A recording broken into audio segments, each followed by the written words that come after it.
Good afternoon, it's Pastor Marty from the Afternoon Drive. This is a Saturday edition. This will be a pretty quick video, and I'm working on another one that will probably get launched at some point today. Saturday's really not the greatest day. I realize the audience is down.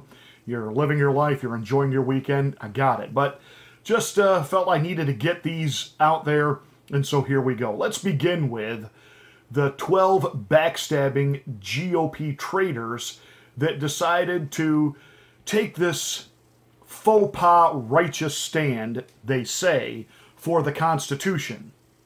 Well, if they were actually taking a righteous stand for the Constitution, they would support and they would back up the President of the United States, who has a sworn duty under the Constitution to protect the American people. And that's exactly what he's doing with this emergency declaration. To say that there's no emergency at the border, you are either completely naive, willfully ignorant, or just outright stupid or completely deceptive, which is what the Democrats are being. Playing political football with something that truly endanger the lives of American people. Not only those that live along the border, not only the stress that it places on our resources to try to, under the current circumstances and the current situation, to try to defend that border, and what our ICE agents go through and what our border agents go through, and the fact that they take their lives into their hands every day, and then we have to deal with liberal governors like Newsom in California, who would declare their entire state a sanctuary state, which is basically saying to all the illegals, come on in, come on in, come on in. We're not going to deport you. We're not going to give you over to ICE. We're not going to hold you accountable. You won't have to go to court. We'll give you free housing, free health care, free education, free money, free. The California people are going to absolutely implode and face back-breaking taxes over this, but hey, you're going to be taken care of. What a great plan by Gavin Newsom. And you 12 traitor Republicans that basically sided with this nonsense, with your phony hogwash, it's the Constitution. Well, Rand Paul, the Congress gave the president in the 1970s the authority to be able to declare national emergencies and divert funding to finance that national emergency. And don't act like that President Trump is the only president to ever declare a national emergency and divert funds. Bill Clinton did it. The Bushes did it. Barackmas Obamamus did it. Now all of a sudden it's a problem? And don't give me this climate change hogwash that the next president might try that.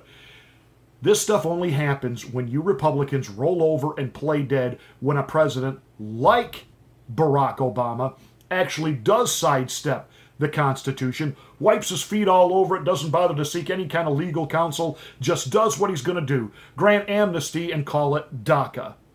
What did you actually do to stop that? Did you take him to court? Did you do anything? No, but you will ride continuously this president, who, I get it, he's not part of the clique, he's not part of the deep state, he was not supposed to be elected, and yet the American people chose him. Why? Because he's going to do exactly what he said he was going to do, and one of those things is build that wall and defend the border, the language, and the culture of the United States.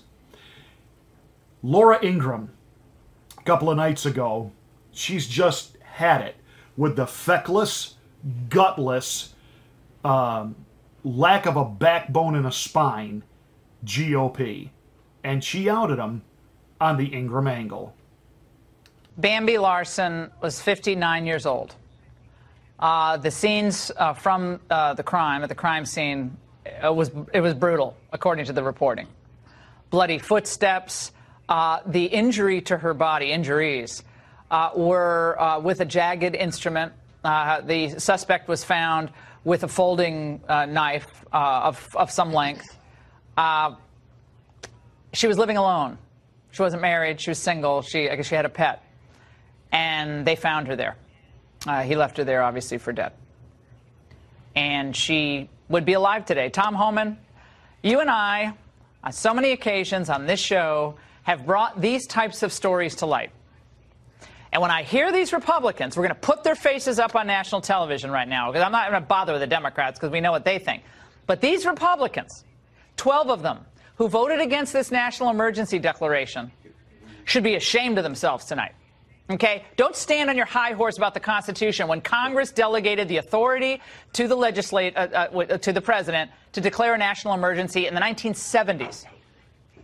It is an emergency every time a parent or a son or daughter or a child is raped or brutally assaulted, or in this case, murdered. And I'm done. I mean, these Republicans, I have no words for them tonight. No words at all. And it disgusts me. And the blame shifting to ICE by these Democrats, like, oh, ICE is like committing hate crimes, Tom. Come on. I'm sorry. I'm torqued off about this tonight. I've been torqued off for years. I mean, look, these 12 senators, they should wear a Border Patrol uniform for one shift and come back and tell us there's not a national emergency. You know, I've said it many times before. You know, a lot of these Republicans say, well, we don't want to back it up because we're afraid the Democratic president in the future would do it. They've already done it. That's where DACA came from. President Obama went around Congress, gave amnesty to 800,000 people. So it's, you know, so they got to stop playing nice and support this president. There's a simple solution to all of this. If we want President Trump to truly get his agenda through, it's not enough in 2020 just to vote Republican. We need to primary some of these people, and we need to make sure that we are sending the president reinforcements, those that when they get there, they will govern with the president and not against him. That's it. That's this rant. Make sure you subscribe to the channel, hit the bell so you get my rants. Have a great weekend. Have an incredible Saturday.